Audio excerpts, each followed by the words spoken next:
We are close to the end of the dog days, named by the Romans because of the mythical and brightest star in our heavens, Sirius. Sirius, twice as bright as the next brightest star, aligned with the sun each year. The 20 days before and after this alignment, July 3rd to August 11, became known as the dog days of summer. Sirius, the dog star, is a keystone in the constellation Canis Major, or Big Dog, and I really like large dogs. It has a little partner star called the Pup Star. Not only is Sirius a faithful dog, it's considered to be a portal to the love of the goddess for all creation, and to us personally as we are physical beings in this creation. It's said that many feel a deep sense of love when they look at Sirius and a connection to the divine. This star shines 23 times brighter than our own sun and is known as Earth's spiritual sun. Many ancient cultures believe it to be the gateway to heaven.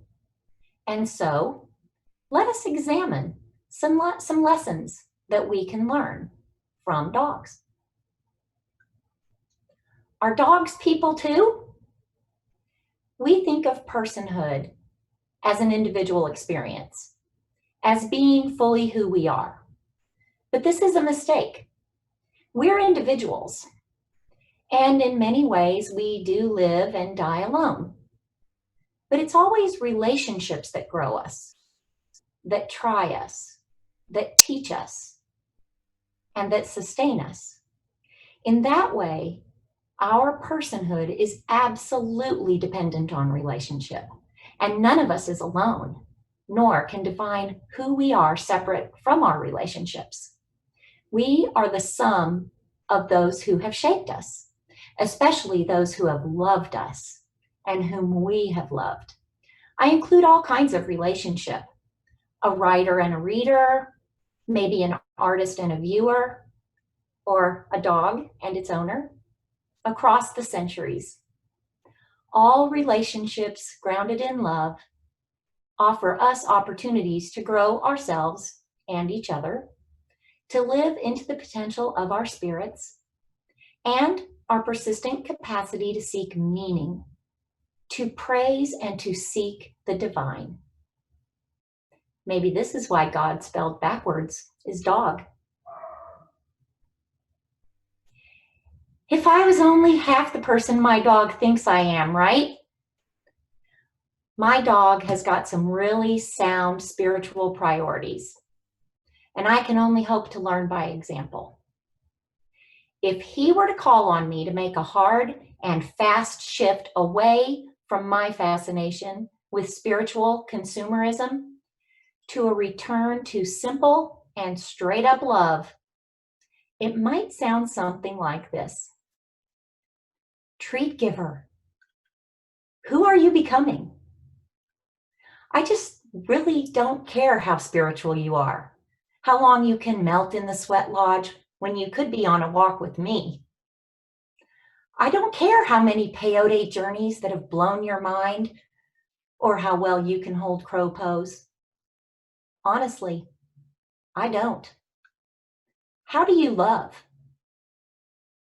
I don't care what planets fall in what houses on your birth chart, how many crystals you have, or how vegan your diet is. Vegan? Ew.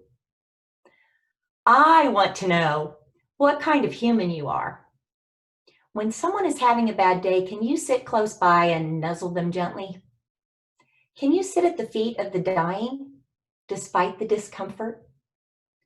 Can you be with your grief or mine or anyone's without trying to advise, fix, or maintain it?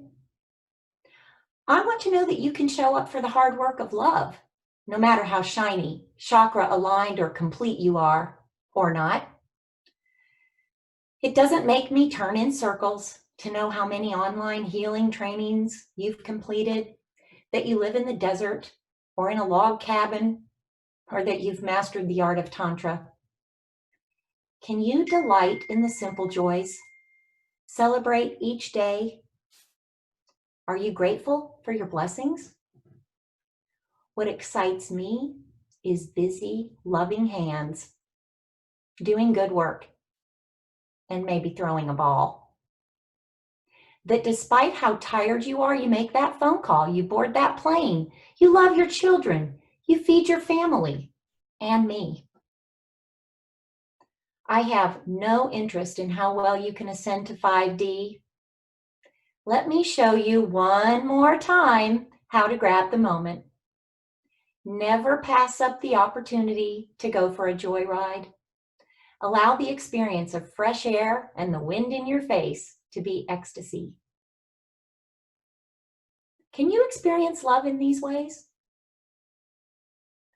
I want to see how beautifully you integrate into ordinary reality with your unique magic. How you find beauty and gratitude in what's surrounding you, and how present you can be in your relationships. Watch me and learn how to love unconditionally, forgive easily. By the way, where is that ball? I want to know that you can show up and do the hard and holy things on this gorgeously messy earth. If you had a better nose, maybe you would follow it more and it would lead you in unconditional love. I want to see that you can be sincere, grounded, and compassionate as equally as you are empowered, fiery, and magnetic. That is love. I want to know that even during your achievements, you can step back and be humble. Humble enough to be a student. I can teach you a few things. Just hang out with me in love and see that sometimes it's better to just curl up close, sigh, and listen. What's beautiful and authentic is how well you can continue to celebrate others, no matter how advanced you've become. What really makes my tail wag is how much you can give and how passionate you are, that you persist in your love. I can show you that if what you want lies buried, you just keep digging until you find it. What's honestly valuable to me is how much freaking better of a human you can be by giving up the spiritual consumerism and by just loving. Love unconditionally. Speak from your heart. Be loyal and faithful. Never stop playing. I'm unconcerned about your bravery. Be vulnerable by letting others love you. Thrive on attention and let people touch you. Avoid biting when a simple growl will do. Bond with your pack. At the end of the day, I don't care how enlightened, how productive, how popular you are. At the end of the day, I want to know that you were kind and real. You acted out of love in all things. I want to know that you can step down from the pedestal from time to kiss the earth, let your hair get dirty, and your feet, get muddy, and celebrate life and love. Now, will you rub my belly? Petting a dog lowers your blood pressure. If I look into my dog's eyes, my endorphins flow more freely. I'm inspired to love back and to stand up for love and to love deeper and better and more and more. How do I know that owning a dog is like stepping up for love? For starters, love will make us bend our shoulders to its task. We cannot be complacent. We cannot be tired. And we certainly cannot be bored with love around, making its demands. Loving through your actions, it's not easy. Living a life of plucky, meddlesome, stout-hearted love, Unitarian Universalists affirm unconditional, universal love as a foundation and grounding for our actions in the world. We strive to be of service. We try to live and love without being intimidated or discouraged by difficulty, danger, or disappointment. I am an animal lover, dog trainer, and rehomer. Discarded and often broken canines pass through my house, getting some of the basic stuff dogs need and some time to heal and learn before they are at last found by someone who's able and ready to have their heart completely captured by their new best friend, their own personal fountain of love, and an ongoing project with no end. This is how I personally know that owning a dog is like stepping up to love. First of all, the huge responsibility that comes with choosing to step up to love can be heavy, especially in today's world and this social and political climate of uncertainty that we're all coping in. Every dog owner will warn you, you should know what you're getting into before you own a dog. So think long and hard before deciding on the huge commitment of stepping up to love, as if you have a choice, right? It's not easy. Living this way means modeling acceptance. Love doesn't question breed, color, size, or how funky your smell is. Well, maybe we need to check that repeatedly just to make sure.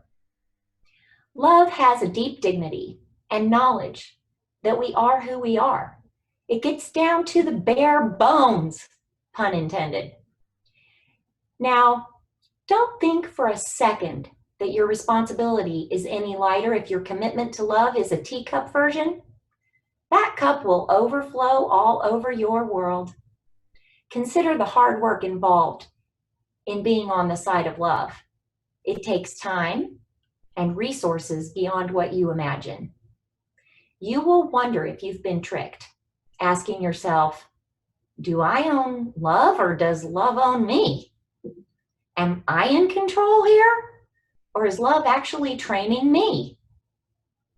Choosing to live in love because it's not just a pet, it's a lifestyle.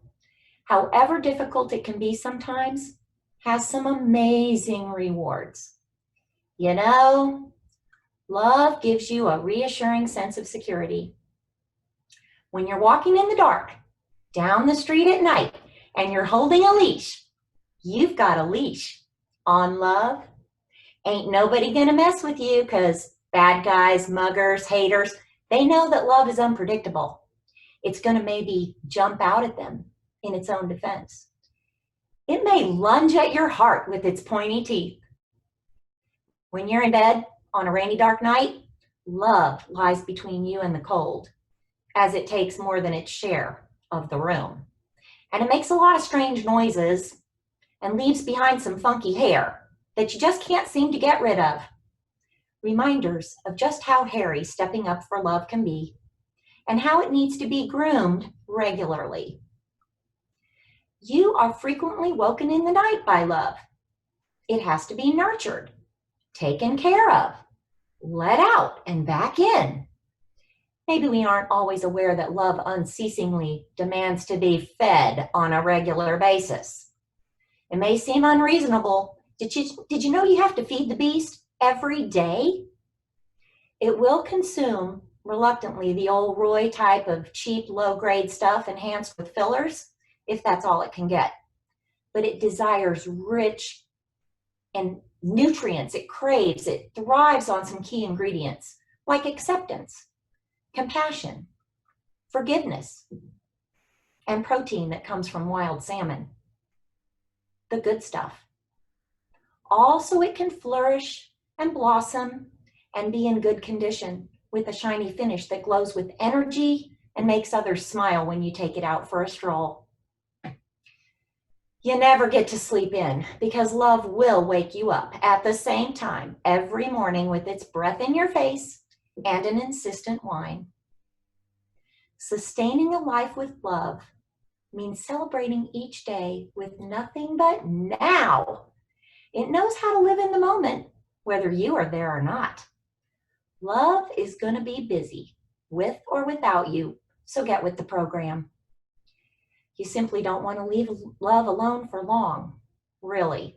Love always greets you exuberantly when you walk in, even though it will probably break a few things accidentally. in its enthusiasm for life. Is love good all the time? Think about it. All of us who have stood firmly as we work for love, especially when it's hard or scary or even dangerous, answer the question, is love good all the time? No, no, no, no. Bad love. Very, very bad love. Love makes messes. Doing the work of sustaining love means you get little surprises all over the place.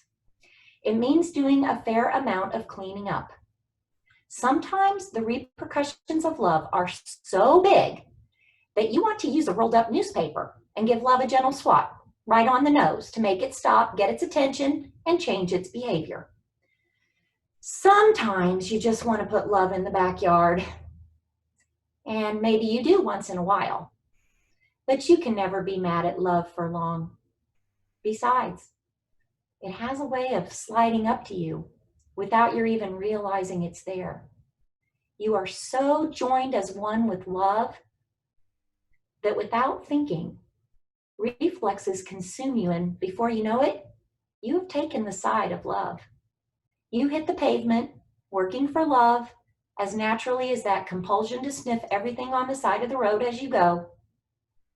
But most of all, love just wants to go for a nice long walk because love truly needs exercise.